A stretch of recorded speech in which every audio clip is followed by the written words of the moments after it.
আসসালামু আলাইকুম বন্ধুরা। ইসলাম ধর্মের মূল রীতি নামাজ, রোজা, হজ, জাকাত, ফিতরা। ঈদ মানে আনন্দ, কৌশল বিনিময়। এই আনন্দ আমাদের জীবনে বছরে 2 বার আসে। আমাদের ইসলাম ধর্মের কিছু নিয়ম আছে: জাকাত দেওয়া, ফিতরা দেওয়া।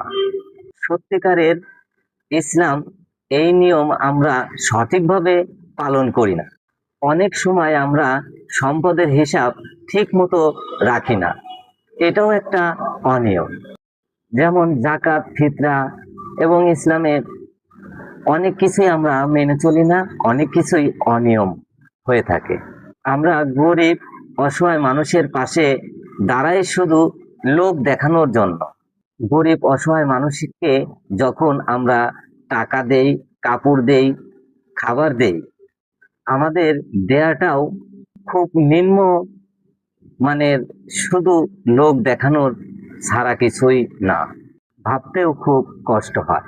এই ঈদ উল ফিতরে আমরা অনেকেই জাকাত ফিতরা দিয়ে থাকি।